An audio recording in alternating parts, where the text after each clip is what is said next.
నేరుగా విషయంలోకి వెళ్ళిపోదాం. భూమిపైనే అత్యంత భయంకరమైన మరియు అత్యంత కఠినమైన జైల్ అని పిలుచుకునే రష్యాలోని పెనోల్ కాలనీ నంబర్ 6 గురించిన విశ్లేషణ ఇది.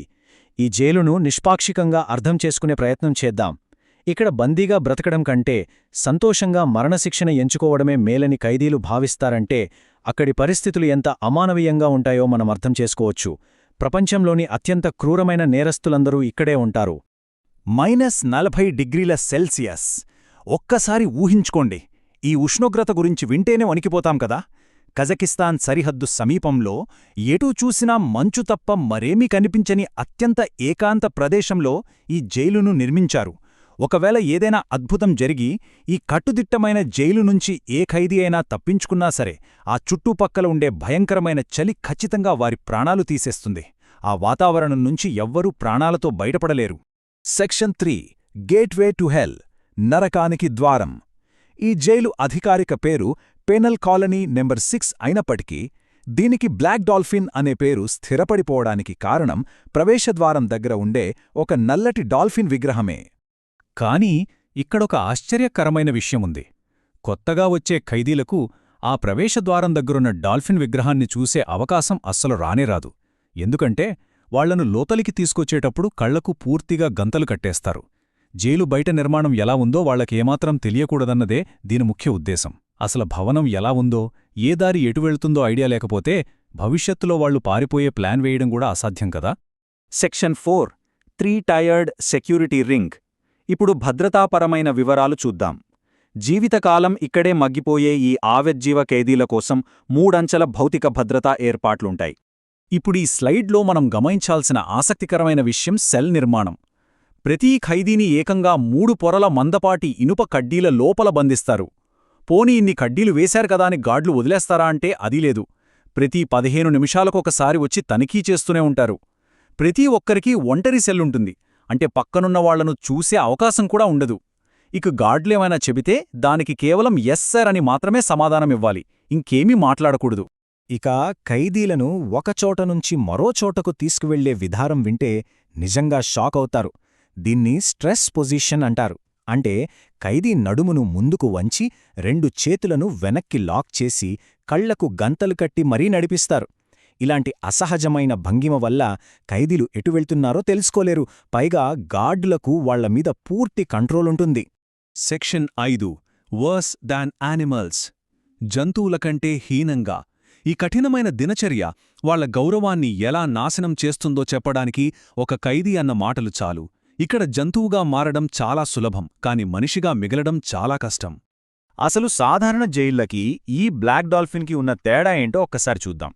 సాధారణ జైళ్లలో ఖైదీలంతా కలిసి భోజనం చేయడానికి లంచ్ రూమ్స్ ఉంటాయి.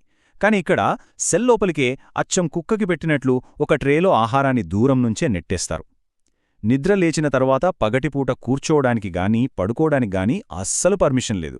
24 గంటలు నిలబడే ఉండాలి. ప్రతి అంగుళం కెమెరా నిఘాలోనే ఉంటుంది, చివరకు బాత్రూంలో కూడా. ఇక రోజులో కేవలం 90 నిమిషాలు మాత్రమే ఒక చిన్న కాంక్రీట్ గదిలాంటి ఆవరణలో ఆకాశాన్ని చూసే అవకాశం దొరుకుతుంది. సెక్షన్ 6 70 మంది ఖైదీలు, 3500 హత్యలు. అసలు ఇంత కఠినంగా ఎందుకుంటున్నారు? కనీసం కొంచెమైనా జాలి లేదా అనిపిస్తుందా? ఇప్పుడు ఆ గాడ్ల కోణంలోంచి ఈ పరిస్థితిని నిష్పాక్షికంగా విశ్లేషిద్దాం. 3500. అవును, మీరు విన్నది నిజమే. ఇక్కడున్న 70 మంది ఖైదీలు కలిసి చేసిన మొత్తం హత్యల సంఖ్య ఇది. అంటే లెక్కేసుకుంటే సగటున ఒక్కో ఖైదీ 5గురిని అత్యంత దారుణంగా హత్య చేశాడన్నమాట.